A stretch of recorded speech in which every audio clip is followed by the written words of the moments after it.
Hi kids, so today we're going to read a book called Make Way for Ducklings by Robert McCloskey. I don't really have an Easter book and I'm missing my grandkids today on Easter very much. And so I wanted to read a book about ducklings. And here's the pictures of the duckling in sequence hatching. And there he is at the end. He just walks away, all proud of himself. Make way for ducklings. Mr. and Mrs. Mallard were looking for a place to live, but every time Mr. Mallard saw what looked like a nice place, Mrs. Mallard said it was no good. There were sure to be foxes in the woods or turtles in the water, and she was not going to raise a family where there might be foxes or turtles. So they flew on, and there they are, flying on and on, searching for a home. When they got to Boston, which is in Massachusetts, they felt too tired to fly any further. There was a nice pond in the public garden with a little island on it. The very place to spend the night, quacked Mr. Mallard. So down they flapped. And there's a bridge, a little pond. It looks like some people ambling around. Next morning, they fished for their breakfast in the mud at the bottom of the pond, but they didn't find much. So there they are at the park. Their little noses down. There's a guy reading the paper. People walking around. Just as they were getting ready to start on their way, a strange, enormous bird came by. It was pushing a boat full of people, and there was a man sitting on its back. "Good morning," quacked Mr. Mallard, being polite.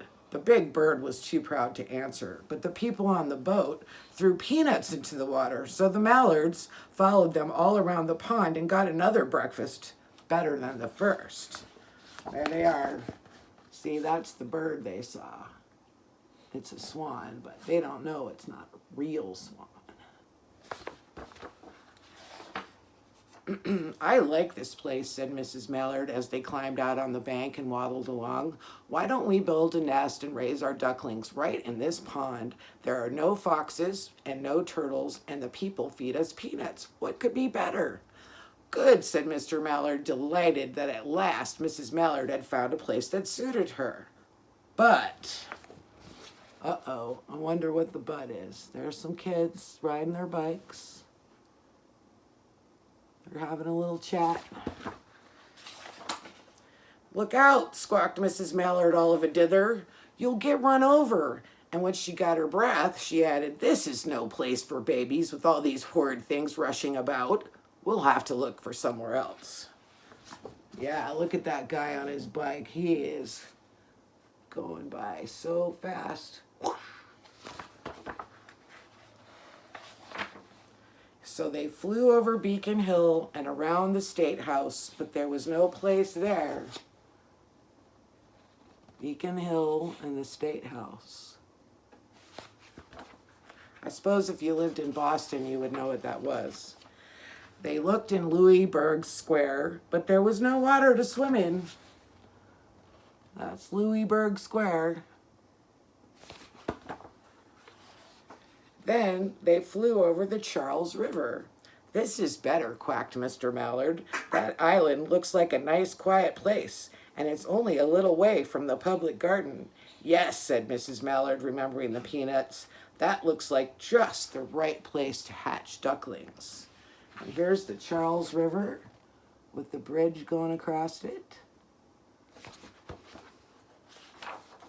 So they chose a cozy spot among the bushes near the water and settled down to build their nest. And only just in time, for now they were beginning to molt. All their old wing feathers started to drop out, and they would not be able to fly again until the new ones grew in. So that means they have to stay home and take care of their chicks. Or ducklings, I guess that's what they are, right? But of course they could swim, and one day they swam over to the park on the riverbank, and there they met a policeman called Michael. Michael fed them peanuts, and after that, the mallards called on Michael every day. There's Michael. I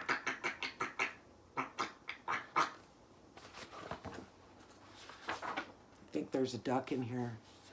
After Mrs. Mallard had laid 8 eggs in the nest, she couldn't go to visit Michael anymore because she had to sit on the eggs to keep them warm. She moved off the nest only to get a drink of water or to have her lunch or to count the eggs and make sure they were all there. I think they're all there. Let's count. 1, 2, 3, 4, 5, 6, 7, 8. Yep.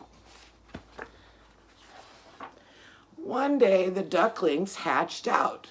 First came Jack, then Cack, and then Lack, then Mack and Knack, and Oowack, and Pack, and Quack. Mr. and Mrs. Mallard were bursting with pride. It was a great responsibility taking care of so many ducklings, and it kept them very busy. Look at all of them. I can't tell the difference. My parents named them all, so maybe they can tell the difference.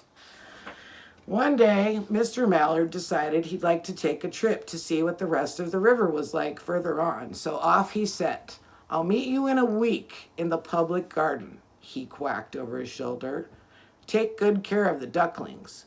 Don't you worry, said Mrs. Mallard. I know all about bringing up children. And she did. There goes Mr. Mallard. She's staying home with the ducklings. She taught them how to swim and dive. Yup. They're all practicing. She taught them to walk in a line, to come when they were called, and to keep a safe distance from bikes and scooters and other things with wheels. Well, that's a very smart thing to teach them. There they are, practicing walking in a line. When at last she felt perfectly satisfied with them, she said one morning, "Come along, children, follow me."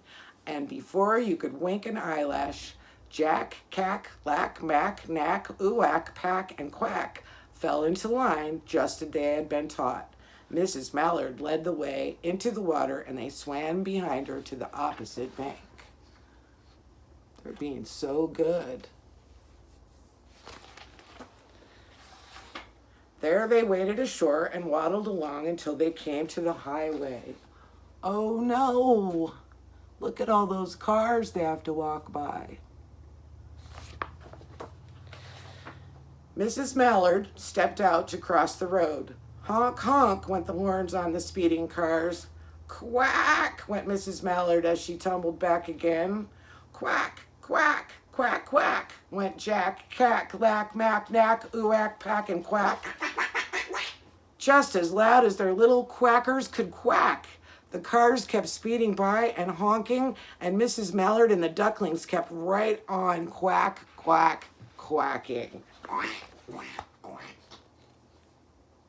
That's a lot of quacking. They made such a noise that Michael came running, waving his arms and blowing his whistle. See, it says quack, quack, quack, honk, honk, quack. He's coming to help him. He planted himself in the center of the road, raised one hand to stop the traffic, and then beckoned with the other, the way policemen do, for Mrs. Mallard to cross over. There he did. He did it.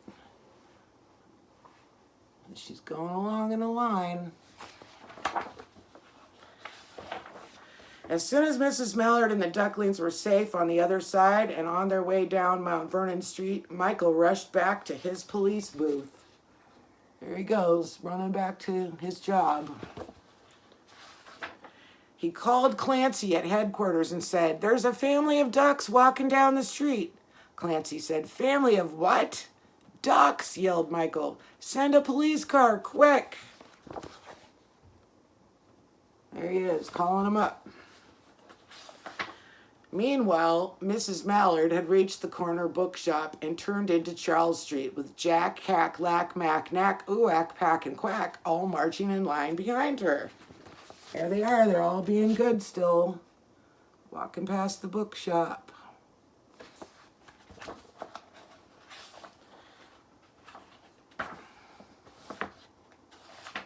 Everyone stared. An old lady from Beacon Hill said, "Isn't it amazing?"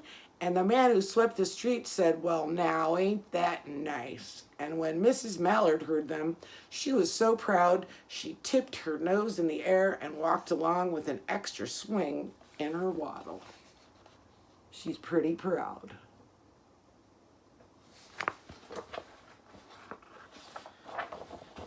An extra swing in her waddle. When they came to the corner of Beacon Street, there was the police car with 4 policemen that Clancy had sent from headquarters. The policemen held back the traffic so Mrs. Ballard and the Ducklings could march across the street. Oh, look at that. So they got it all blocked off on all 4 corners. Very clever.